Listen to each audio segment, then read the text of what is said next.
plantearle, y grábeme, don David.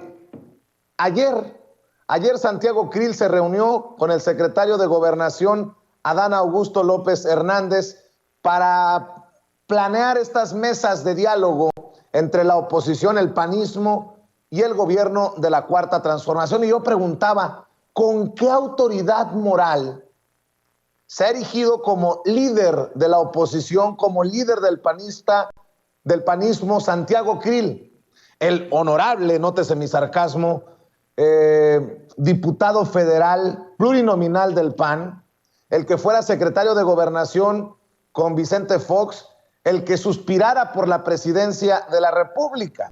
Y decía, ¿con qué autoridad moral, luego de que el maestro Miguel Vadillo publicara que la Unidad de Inteligencia Financiera, el SAT y la Fiscalía General de la República están investigando a Santiago Krill y a Ricardo Anaya por una red financiera de factureras? Ayer le informaba aquí que el exsecretario de Gobernación, expresidente del Senado de la República y actual diputado federal por el PAN, Santiago Krill, es investigado junto con su hijo Santiago Krill Garza realmente en una intrincada red financiera que vipara en el lavado de dinero. Hablar a detalle de esto que publica en la revista Contralínea y que significaría pues un golpe a la credibilidad, a la autoridad moral de estos políticos. Y bien dice el presidente que sin autoridad moral pues no se puede ni gobernar, ni se puede negociar, no hay nada. Un político sin autoridad moral no tiene nada. Saludo con mucho gusto al maestro Miguel Vadillo. Miguel, un abrazo, muy buenos días. Buenos días, Vicente, buenos días también para tu gran audiencia, a tus órdenes. Miguel, pues vaya anuncio, vaya publicación que realizas, maestro, porque habla de políticos involucrados con despachos, empresas que tienen a su vez negocios hasta con el crimen organizado. Y estos dineros terminaron en las cuentas de Ricardo Anaya, en los despachos de Santiago Krill. Apórtanos más detalles, si puedes, maestro, a esto que estoy mencionando. Sí, fíjate que desde hace mucho tiempo hemos conocido esta dualidad de muchos abogados que entran a la política y se convierten pues en líderes de partidos, concretamente el Acción Nacional, en este caso, y que al mismo tiempo litigan en tribunales, Vicente. Este problema pues es viejo, es conocido ya. Me parece que Santiago Krill es una mala copia de Diego Fernández de Ceballos, al que para muchos es su jefe, porque así le apodan, y es una mala copia porque aspira a ser como él y lo copia en todo. Veamos, por ejemplo, que Santiago Krill fue el promotor, impulsor y quien preparó a Ricardo Anaya para contender por la presidencia de la República. Afortunadamente perdieron, porque bueno, no me imagino un país gobernado por estos. Y es una mala copia porque Santiago Krill hace también lo mismo.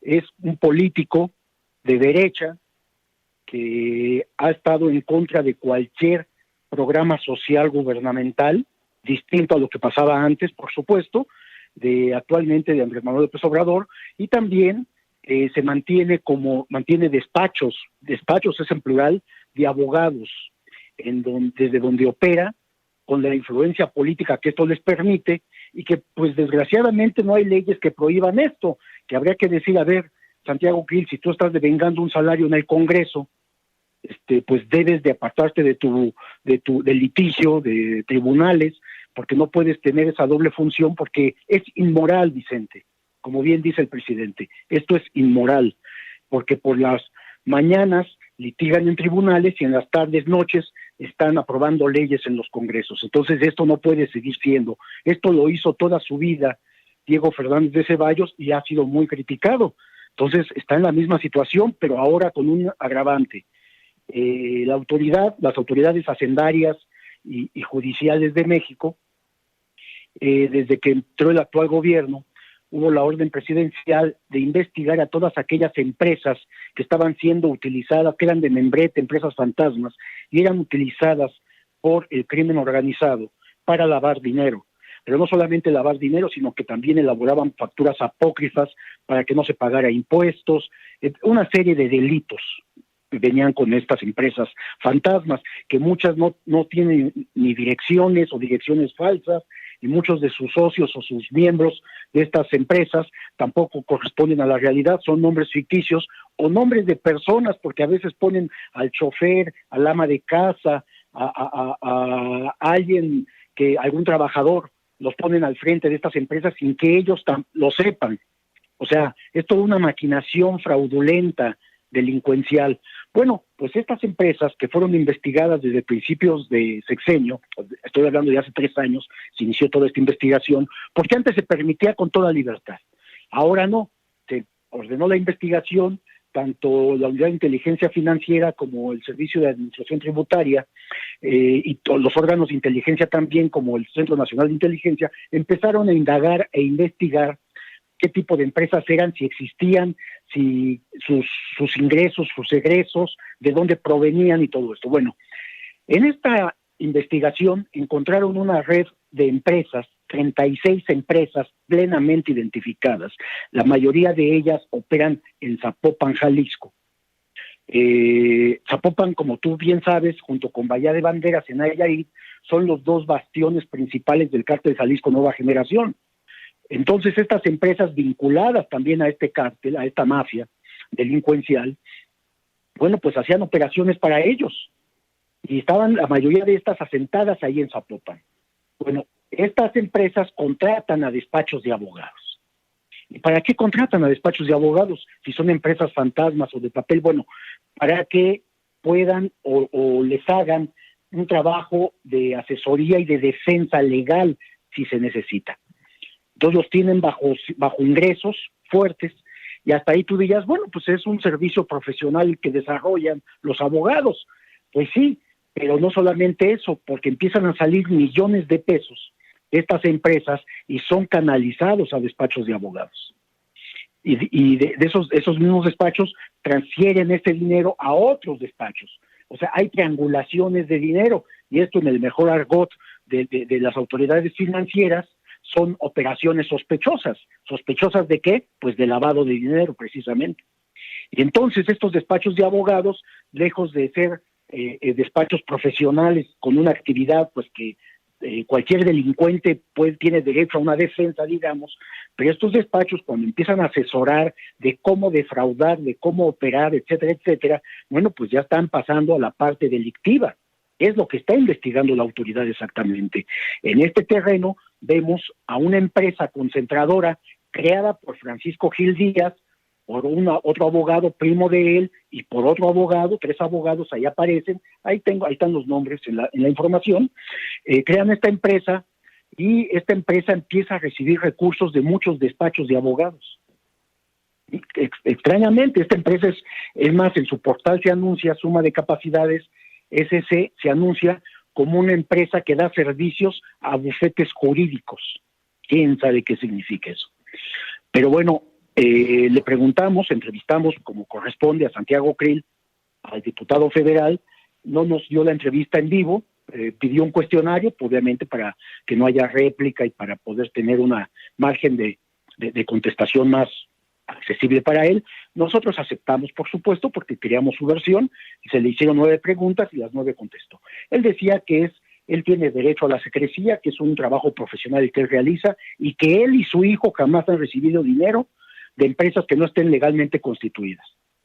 Pues aquí ya hay la primera mentira, porque en un organigrama que tenemos, en un diagrama de actividades de flujos de dinero de estas empresas factureras, resulta que en el caso, por ejemplo, del despacho de su hijo, que también es abogado, Santiago Krill Garza Ríos, bueno, recibe millones, tanto él como sus otros 3 socios, y también el despacho, o sea, en lo individual y en el despacho, reciben millones de pesos de empresas factureras.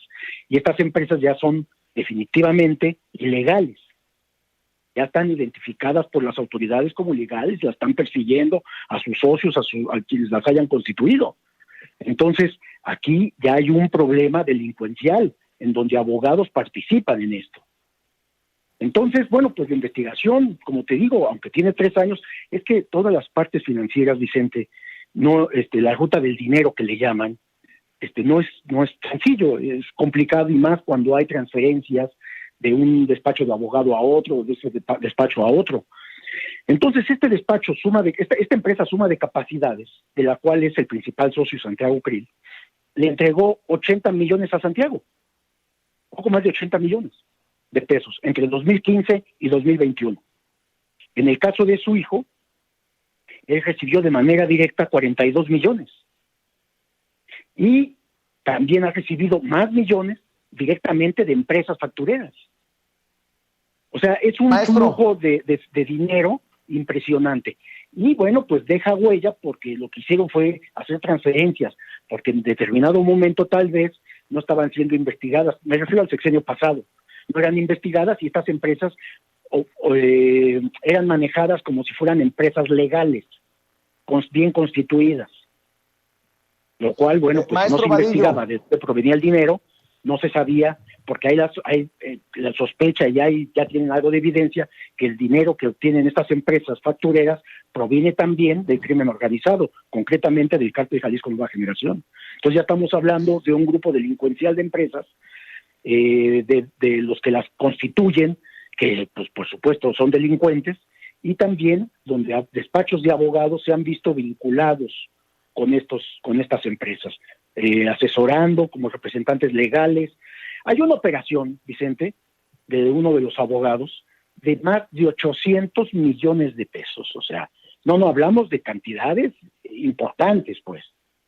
Entonces, bueno, pues ahí está la investigación. Vamos a ver en qué concluye. Esperemos que el fiscal Alejandro Gertz pueda terminar sus indagatorias, abrir expedientes bien y presentarlos adecuadamente ante tribunales, ante los juzgados, para que pues empiecen a llegar órdenes de aprehensión contra todos aquellos que hayan cometido actos ilícitos, porque el hecho de ser abogados no les da una credencial de impunidad para seguir actuando y operando con toda libertad, claro. Participando con la delincuencia organizada. Pero aún más, Vicente, concediéndole a Santiago Krill en sus respuestas, que las pueden ver ahí en la página de Contralínea, el cuestionario que contestó, concediéndole que es su derecho a la secrecía, al secreto profesional, que sí lo tienen los abogados.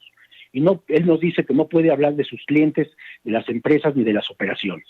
Bien, concediéndole este derecho, que pues por supuesto la ley se lo da, pero pensando que hace un trabajo profesional. Yo te pregunto esto: si un abogado defiende a un mafioso, a un delincuente, a alguien vinculado al crimen organizado, y ese delincuente o ese grupo delincuencial le paga al abogado con dinero sucio, con dinero obtenido de actos ilícitos, ¿acaso esto no es lavado de dinero? ¿Acaso no hay un problema de utilizar dinero sucio para pagarle a abogados? ¿No los hace cómplices a estos abogados? ¿O ellos, amparándose en el secreto profesional, dicen, no, para mí es legal porque él es mi cliente, me puede pagar con lo que pueda? Pues me parece que no. Y si la ley lo permite, pues hablamos entonces ya no de las leyes, hablemos de los actos inmorales que cometen estos despachos de abogados al participar, asesorar y representar legalmente a estos grupos delincuenciales. Es una línea muy delgada ahí que la cruzan muchos abogados, Vicente. Muy importante lo que acabas de mencionar, maestro Miguel Vadillo, director de la revista Contralínea. Miguel, me llama mucho la atención esto que también escribes en el artículo, en el reportaje, en la investigación. Dice, según el organigrama de las operaciones financieras sospechosas del despacho Suma de Capacidades SC de Santiago Krill, también salieron recursos por 4.1 millones de pesos para el excandidato presidencial del PAN, Ricardo Anaya Cortés, actualmente sujeto a investigación penal por presunto involucramiento en una red de sobornos que recibieron de Pemex en el gobierno de Enrique Peña Nieto para que legisladores panistas aprobaran la llamada reforma energética. Como se sabe, Santiago Krill, socio y fundador del despacho Krill García y Asociados, fue el principal asesor y coordinador de campaña de Ricardo Anaya cuando este fue candidato por el PAN a la presidencia de la República en 2018 y cuya contienda perdió frente al actual presidente Andrés Manuel López Obrador. Pero eso no es lo único que me llama la atención, sino que también mencionas esta parte. El diputado panista Krill Miranda es el socio principal de Suma de Capacidades, de donde obtiene su mayor ingreso, y de acuerdo con información oficial, esa empresa recibe dinero principalmente de los despachos de abogados Rincón, Mayorga, Román, abogados litigantes, y de Aguilar, Sierra y Asociados y GPL Abogados. Suma de Capacidades también recibió ingresos millonarios de otros despachos. Aguilar, Sierra y Asociados le transfirió cerca de 13 millones de pesos. Krill Rodríguez y Abogados, más de 8 millones de pesos. C. Claro, socio de Alfa Credit, 4.3 millones. GPL Abogados, 3.4 millones de pesos. Y esto es lo relevante. El socio principal de Aguilar, Sierra y Asociados es Eduardo Ismael Aguilar Sierra, quien es representante del PAN ante el Instituto Nacional Electoral y cuyo despacho recibió 3.4 millones de pesos de municipios gobernados por panistas. Mérida, Yucatán, 3.4 millones, y Reynosa, Tamaulipas, 2.7 millones, así como otros 5.2 millones de pesos del partido Encuentro Social. El vínculo político hasta la vértebra de esta red que destapas, Miguel. Sí, se me había pasado este detalle de que también este joven panista que quiso algún día ser presidente de la República y que hoy anda a salto de mata en Estados Unidos, se presume, puede ya haberse movido, no lo sé. Ya ves que a los prófugos de la justicia mexicana les da por irse a Israel, donde no hay tratado de extradición y donde pueden permanecer en la impunidad. Por allá tenemos a 2 mexicanos y probablemente más. Pero bueno, volviendo a Ricardo Anaya, pues sí, no hay justificación alguna. Suma de Capacidades, esta empresa de Krill, le entrega 4.1 millones a Ricardo Anaya. Y digamos que esto obedecería ¿a qué? Pues a que su amigo era su principal promotor cuando fue candidato presidencial del PAN. Él lo impulsó y se impuso a todos los demás aspirantes a la candidatura presidencial por ese partido de ultraderecha. Entonces, de tal manera que pues vemos toda una red de panistas involucrados. Son del mismo partido, piensan igual, actúan igual, y por eso yo al empezar esta plática te hablaba de que Santiago Krill es una mala copia de Fernández de Ceballos, de Diego Fernández de Ceballos, ¿no? Hablaba de autoridad moral. Yo pregunto, ¿con qué autoridad moral estos panistas, que son los que atraen los reflectores? Hablabas del jefe, del conocido en el bajo mundo del panismo como el jefe Diego Fernández de Ceballos, que muchas veces activa su virulencia en redes sociales. Santiago Krill, que pidió diálogo con el gobierno. Ricardo Anaya, que se dice perseguido político. Pues estamos a nada que Santiago Krill también pida que le paren a la persecución política en su contra, con esto que das a conocer. Perdón por la risita, que yo sé que es la que calienta para estos personajes. Sí, bueno, pues es una coincidencia que está abierta toda esta investigación contra Santiago Krill, contra su hijo y contra Ricardo Anaya por esta relación con estos despachos de abogados y estas empresas factureras que sirven a la delincuencia organizada. Y de repente Santiago Krill, cuando el PAN ha estado en contra, se ha puesto a todo, absolutamente a todo lo que trata de hacer este gobierno. Sobre todo a mí me preocupa de los programas sociales, que es lo más importante. Se han opuesto a todo, y de repente Santiago Krill se para en Palacio Nacional, hace un video con su teléfono celular para decir que está ahí para pedir audiencia con el presidente, y le va a entregar una carta porque quiere el diálogo. De repente, ¿no? Quieren el diálogo y lo han establecido. Obviamente el presidente, con el colmillo político que tiene, por supuesto que lo acepta, porque aquí van a doblar las manos, Vicente. Los panistas van a doblar las manos, y obviamente guiados por este personaje que ahora se está viendo involucrado en una seria y delicada investigación. Yo no digo que sean culpables, porque no puedo decirlo, simplemente estamos dando cuenta de la investigación que hay y que la tienen las autoridades. ¿A dónde tope? No lo sé, porque pues este gobierno le quedan 3 años nada más. Pero bueno, evidentemente es una enorme coincidencia, pero además hay algo más, Vicente. Los políticos son muy dados a declarar cuando son involucrados en algún asunto o están involucrados en algún acto ilícito, en salir a gritar inmediatamente que son perseguidos políticos. Ahí está el ejemplo de Ricardo Anaya, que todos los días vocifera contra el gobierno actual y se declara perseguido político, cuando es clara su participación en muchos actos, por lo menos inmorales. Pero bueno, entonces, en este caso, por eso es la aclaración, la investigación no era contra los políticos, Vicente, era identificar a las empresas factureras, que había muchísimas, sigue habiendo todavía. Pero bueno, este combate ha permitido precisamente que cierren estas empresas, que se persiga a los responsables y que, si se puede, vayan a prisión, porque son delincuentes. Entonces, aquí hablamos de redes de empresas. Por ejemplo, otro dato que me acuerdo del organigrama que presentamos en Contralínea, hay un abogado que es el representante legal de 66 empresas, todas en el mismo domicilio en la colonia Roma Sur de la Ciudad de México. 66 empresas en el mismo domicilio. Si estos no son factureras, pues no sé qué clase de empresas sean, o las constituyen para andarlas vendiendo, veto a saber. Pero bueno, son evidencias ahí de que están actuando de manera ilícita, Vicente. Miguel, nada más para aclarar, decías que esta investigación no es nueva, que tiene años. Entonces, ¿esta investigación se inició en la Unidad de Inteligencia Financiera cuando Santiago Nieto era titular de la dependencia?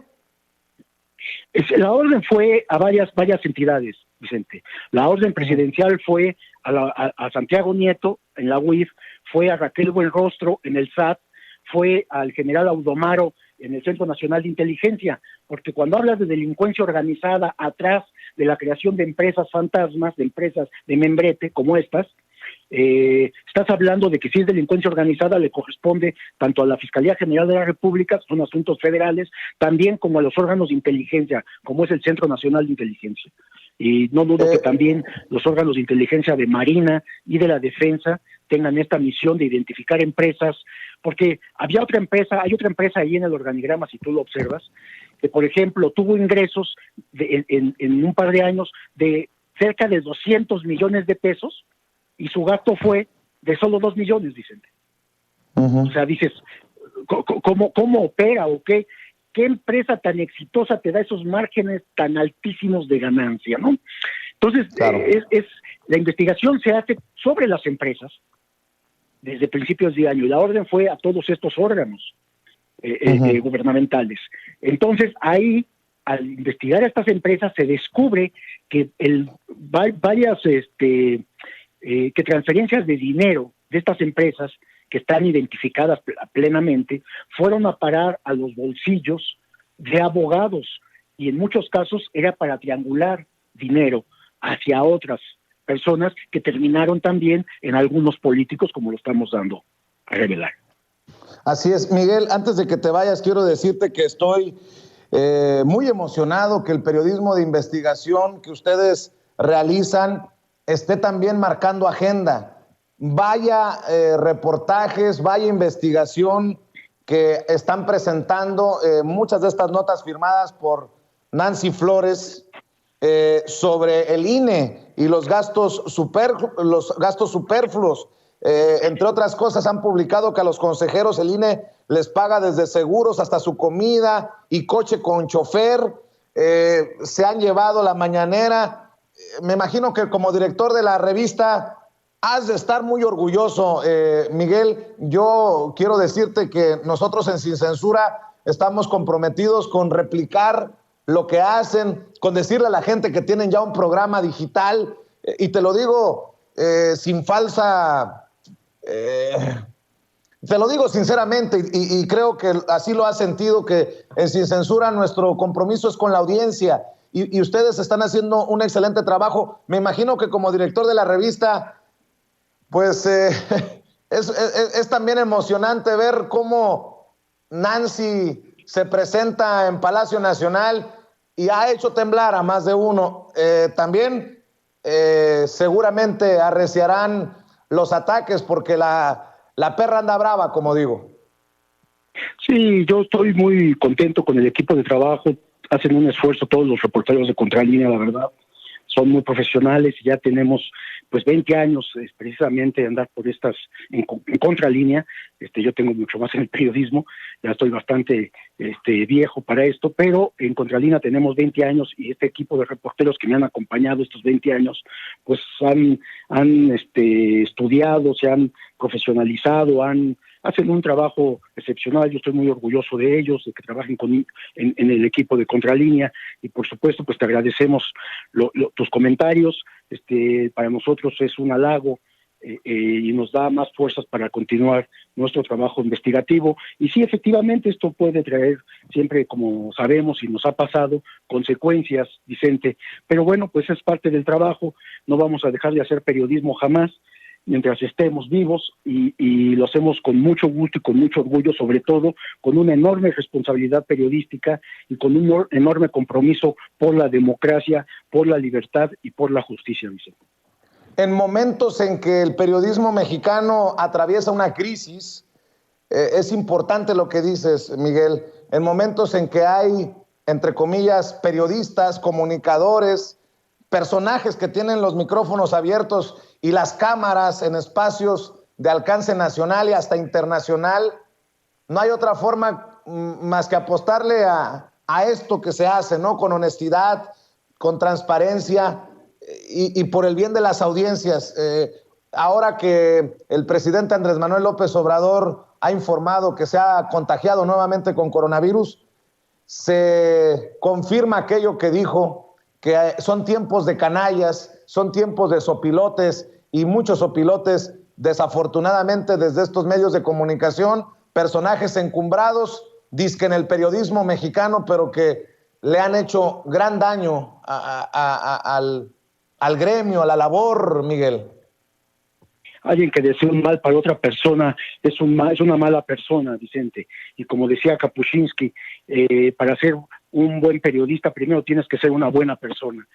Todos esos que salen a vociferar en contra del presidente en este momento, que anuncia que ha sido contagiado por este virus, y se alegran de ello, son malas personas, Vicente, es lo que te puedo decir. Por supuesto que todos los demás mexicanos, que somos la mayoría, deseamos su pronto restablecimiento y sabemos que va a salir adelante. Es un hombre con una fortaleza impresionante, que por lo menos a mí, antes de que empezara su gobierno, pues claro que tenía dudas y yo cuestioné muchas cosas y demás, pero al paso del tiempo me he ido convenciendo de este compromiso que tiene el presidente de la República con la nación, con los mexicanos, con el país.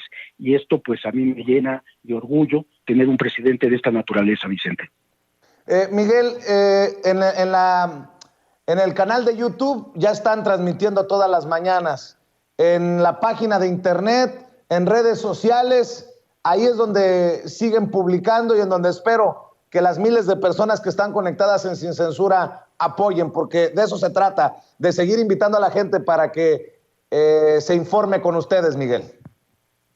Te agradezco mucho, sí, por supuesto, estamos en YouTube, en todas las plataformas, y bueno, vamos a continuar haciendo. Afortunadamente, hoy tenemos una salida de información para muchos, por muchos canales, por muchas vías.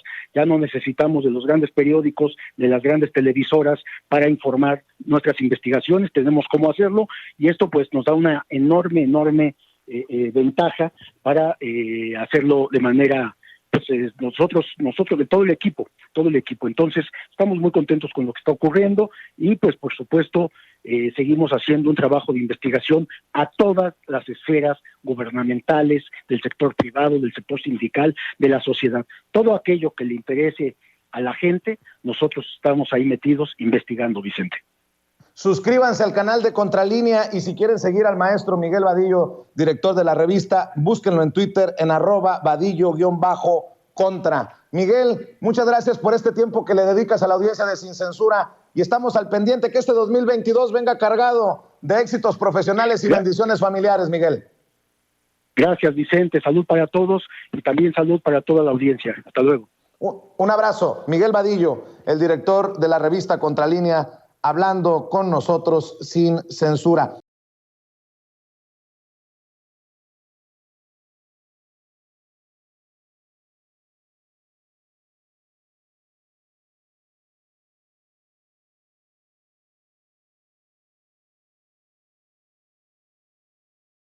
este tema para comentar el mensaje del presidente Andrés Manuel López Obrador a la doctora Leticia Calderón Shelius y a Jorge Gómez Naredo. Doctora, ¿cómo ve, cómo escucha el mensaje del presidente Andrés Manuel López Obrador? Pues la verdad, muy bonito, muy sentido, muy sincero, ¿no? No es esta cosa de lo que uno esperaría en términos de, bueno, todo un protocolo, una cosa formal, sino un mensaje sentido, un mensaje donde llama, pues, a convocar, a animar, a reconocer, a reforzar el trabajo que están haciendo los consulados y las personas que ahí representan. Y yo creo que así se inicia y yo le pone un tono que seguramente la reunión en su momento mantendrá, que es poder hablar las cosas entre ellos, sobre todo, bueno, los problemas concretos que están enfrentando y los problemas que puedan ver a propósito del momento mismo del 2022. Entonces, me gusta el tono y se le oye ronquito al presidente, por supuesto, pero incluso fíjate que ese es el otro punto.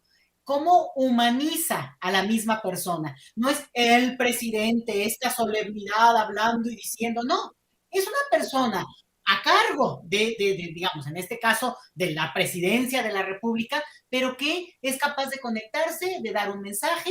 A mí lo que me impresiona siempre de López Obrador es, bueno, pues esa capacidad hasta física, porque la verdad es que tienes ronquera o estás cansadito y lo que quieres es estar en tu camita, ¿no? Y bueno, el presidente aguanta y va y se planta ahí, porque bien que mal, pues se tiene que concentrar. Entonces, lo oigo así, lo oigo sentido, sincero, y dando un mensaje también de estamos en el mismo equipo, así que digamos, estamos siguiendo también lo que están haciendo. Por ahí lo veo, Vicente. Y saludos también a Jorge. Así es. Saludo a la doctora Leticia Calderón Shelius, experta en asuntos migratorios, investigadora del Instituto Mora, y Jorge Gómez Naredo, director del periódico Regeneración, colaborador de Polemón MX, miembro de esta familia sin censura. Querido Jorge, tu opinión acerca de este mensaje del presidente Andrés Manuel López Obrador a cónsules y embajadores. Hola, querido Vicente, y también hola a la doctora Leticia Calderón. Pues mira, a mí me parece que es muy significativo, no solamente por el mensaje como tal, que es un mensaje que todos esperaríamos que diera un presidente estas instrucciones a los cónsules y especialmente poner en el centro a los migrantes y la atención que se le da y también esta visión en muchos sentidos hacia el sur y hacia otras muchas cosas, pero a mí me parece que es muy significativo porque se da en el contexto en el que el propio presidente Andrés Manuel López Obrador está enfermo de COVID, ¿no? Yo creo que fue un muy buen detalle hoy, por ejemplo, en la mañanera, que siguiera ese video y que agradeciera todas las muestras que se dieron de afecto y de solidaridad con Andrés Manuel ayer que se supo que había dado positivo, ¿no? En una prueba de COVID-19, ¿no? Entonces a mí me parece que es muy significativo, se muestra un presidente, coincido mucho con la doctora Leticia en este sentido, fuerte, ¿no? Con una fortaleza no solamente en cuanto a la capacidad de observar y a la capacidad de hacer política y a la capacidad de comunicar lo que quiere decir, sino también fuerte en el sentido de que es una persona fuerte, ¿no? Que está ahí, que tiene esta intención y este empuje que a muchos sorprende, que es el empuje de continuar trabajando, ¿no? De esto que él mencionaba, lo mencionó antes de ser presidente y lo mencionó después, de que él quería hacer 2 sexenios en un mismo sexenio, ¿no? Y por eso la cantidad de trabajo y la fuerza que imprime pues a todos los actos a los cuales realiza. Jorge, tú cuestionabas cuánto dinero le están invirtiendo en la oposición para posicionar tendencias, para atacar al presidente Andrés Manuel López Obrador. Dices en Twitter, lo único claro es que esos millones, como los muchos millones que se han gastado en guerra sucia, no les van a servir de mucho. Sí, pues yo creo que todos vimos ayer que hubo creo que hubo 2 cosas ayer que sucedieron a partir de que Andrés Manuel anunció que había dado positivo a una prueba de COVID. Una es la gran cantidad de personas que se solidarizaron con él, ¿no? Entonces, en muchos sentidos, fuerza presidente, que se recupere pronto. Yo creo que eso es algo que es un fenómeno que creo que también tendríamos que ver como el fenómeno del López Obradorismo, el fenómeno de este pueblo que está consciente de que tiene un presidente con el cual comulga, que este pueblo que apuesta a un proyecto político y a la figura, ¿no? También de Andrés Manuel. Ese por un lado, ¿no? Que es algo que creo que es muy lindo que suceda y que bueno estar viviendo en este momento, ¿no? Y por el otro lado, pues también esta oposición, que por un lado está esta oposición electoral que está cada vez más disminuida, que hace, sí, señor presidente, ojalá se recupere pronto, ¿no? Y los gobernadores y los jefes de los partidos políticos, pero por otro lado también un operativo para desprestigiar a Andrés Manuel, que venía dándose desde la mañanera de ayer, desde temprano, pero que se profundizó a partir del anuncio de que Andrés Manuel había salido positivo a COVID, ¿no? O sea, el meter, por ejemplo, tantos bots y tantos me gustas a cuentas que son evidentemente opositoras y que también evidentemente son financiadas por los opositores, y también esta cuestión de atacarlo en este momento. A mí me parece que ahí evidentemente hubo una inversión, como ha habido inversión monetaria en muchos otros momentos para atacar al gobierno federal. Hubo una activación, o sea, sin duda hay gente que odia a Andrés Manuel y que no lo soporta, pero también hay muchísima activación en redes sociales, en Twitter, en Facebook y en YouTube para atacarlo, ¿no? Y ayer se vivió una de esas operaciones y seguramente hubo una inversión muy cuantiosa para tratar de desprestigiarlo, para decir que era un irresponsable, en fin, para cosas. Ahora incluso ya andan circulando noticias falsas de que falleció y de que cosas así de ese sentido. Pero pues es una inversión que han metido, es una inversión, es un dinero que se han gastado, pero que no ha dado los resultados que ellos hayan querido tener, ¿no? O que ellos esperaban tener. Durante más de un año, 2 años de pandemia, han estado constantemente atacando y financiando esos ataques por redes sociales, y pues la popularidad del presidente, la popularidad de Andrés Manuel, en lugar de disminuir, en lugar de hacerla añicos, pues ha subido y hoy tiene una popularidad muy amplia y es reconocido incluso internacionalmente como ser uno de los presidentes con más aprobación y con más respaldo de su gente.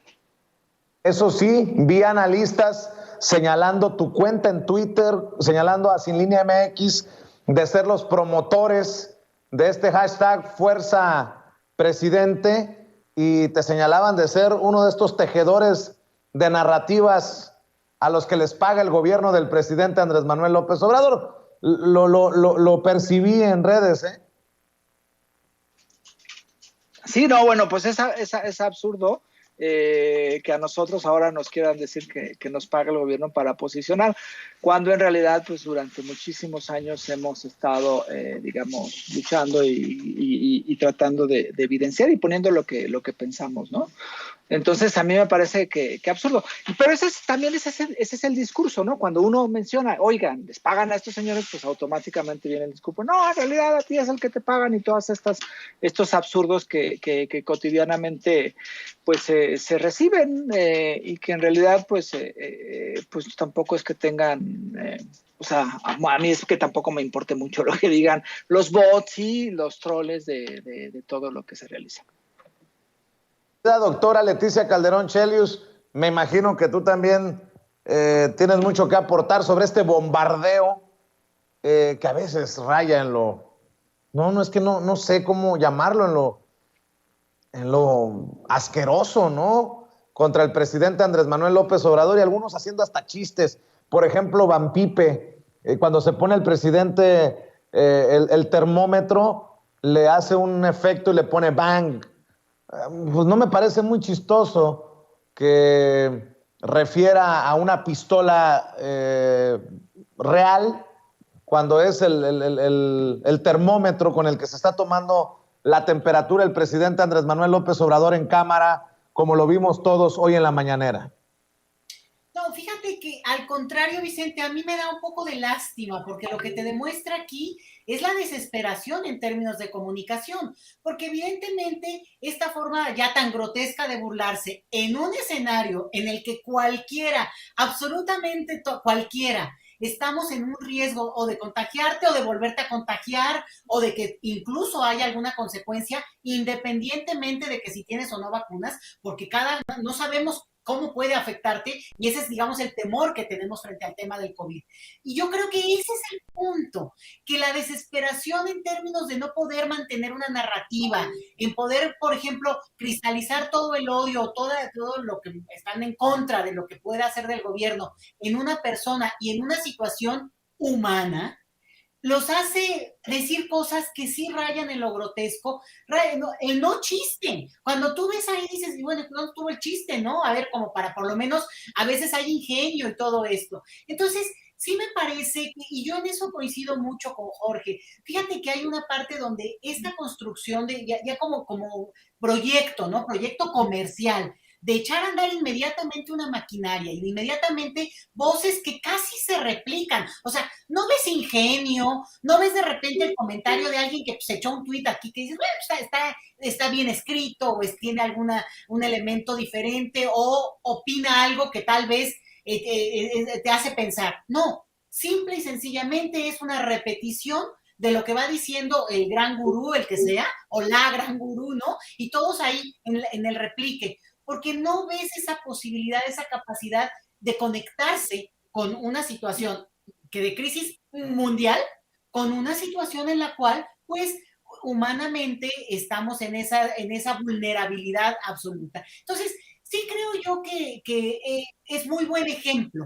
Y para los libros digamos, de ciencia política, de sociología, los comunicólogos, esto va a constituir un apartado en especial, ¿no? Lo que ha sido los medios de comunicación, las redes sociales, frente a una cuestión, pues, que nos tiene a todos atrapados. Entonces, sí creo que es un capítulo por sí mismo, un odio que al final de cuentas se neutraliza solo. ¿Por qué? Pues porque lo hemos visto. No sales hasta que no salimos todos, y al final de cuentas es algo en el que en lugar de tomarnos todos de las manos y poder decir, vamos caminando y vamos apoyando lo que sale bien y lo que no, juntos ir diciendo también, por aquí no. Bueno, evidentemente digamos, llega a este punto en el que se dicen tonterías, y yo por eso lo veo grotesco, burdo, pero muy desesperado, Vicente. Y la verdad, pues me da gusto, porque eso muestra que tenemos más ingenio, tenemos más capacidad, no solo de réplica, de construir argumentos, de echarte alguna cosa hasta ingeniosa, pues todos estos, muchos jóvenes, y yo los celebro muchísimo, que bueno, si de veras les pagaran, pues ya estarían millonarios, ¿no? Pero francamente, ese es ya cuando el extremo de la desesperación los colma, pues acaban diciendo pues, que alguien le paga a otro, cuando los que sí sabemos que reciben un dinero porque son empleados para esto, pues son otros que se ubican muy bien con nombre y apellido, Vicente. Así es. Pues parece que en otras noticias y en otros personajes, parece que le salió el tiro por la culata a Ricardo Monreal.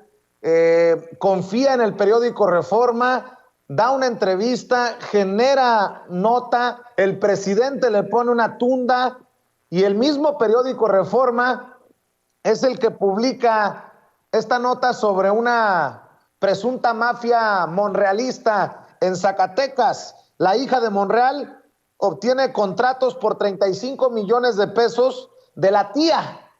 Pues espero que Monreal, con la misma buena gana con la que ofrece esa entrevista sobre los radicales al periódico Reforma, pues aclare de qué se tratan estos contratos de la tía a la hija. Y bueno, pues nada más falta que Monreal la juegue a la Calderón y diga que él no sabía nada, mi querido Jorge Gómez Naredo. Sí, fíjate que es muy interesante lo que planteas, porque Monreal tenía ya tiempo tratando como bueno, especialmente a partir de lo que sucedió en Veracruz, ¿no? Cuando cuando se gira la orden de aprehensión contra una de sus personas más cercanas, ¿no? Un miembro de Movimiento Ciudadano, pero sacó, ¿no?, una embestida en contra de Morena, en contra de un grupo político dentro de Morena y también en contra incluso del propio presidente. Y entonces salía, por ejemplo, Ricardo Monreal escribiendo en un periódico, escribiendo en otro periódico. Yo noté 3, ¿no? El Universal, Milenio, no sé si también en el Financiero, en donde él escribía sus artículos defendiendo sus postulados, en fin, ¿no? Y después esta cuestión de la creación de una comisión para ver si quitaban los poderes en Veracruz y tal cosa.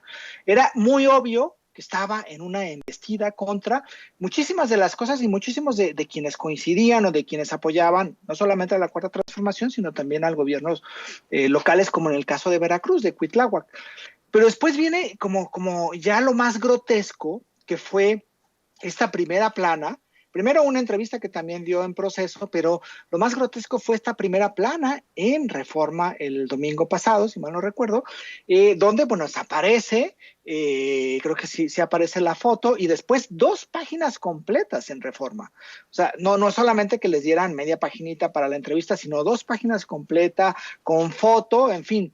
Este era un mensaje también muy claro, porque pues es no solamente salir en Latinos, no solamente es negar entrevistas a otros medios que no son de estas, digamos, de los medios tradicionales, sino anunciarse prácticamente en esos medios. Y bueno, la cuestión esto no solamente fue lo que sacó lo de los radicales, ¿no?, sino diciéndole a Morena qué es lo que debía pensar y que no debía ir por tales cosas. En fin, creo que fue una cosa muy grotesca de parte de Ricardo Monreal, que desemboca pues en la respuesta que dio Andrés Manuel en cuanto a la cuestión de lo radical. Y ahora viene esta cuestión, porque Monreal ha luchado como si fuera un dechado de virtudes, ¿no? Como si fuera el personaje al cual se le debería de rendir pleitesía porque es un gran operador político, porque no ha participado en ningún acto de corrupción, porque es pura transparencia con él, porque sus proyectos, porque supuestamente un proyecto es el que debería de continuar con el país y la Cuarta Transformación, en fin. Pero hay una historia detrás de Ricardo Monreal, ¿no? Este que fue miembro del Partido Revolucionario Institucional, que después hubo una escisión, entró al PRD, fue gobernador de Zacatecas, después estuvo en varios, legislador, delegado de la Cuauhtémoc, y también el clan, ¿no? El clan Monreal, que está asentado en Zacatecas y que tiene este caso de una de sus hijas, que no es nuevo, porque en realidad el reportaje que sacó Reforma y en realidad es Mexicanos contra la Corrupción y la Impunidad, es decir, Claudia X González, no es nuevo, es ya una empresa que se tenía conocimiento.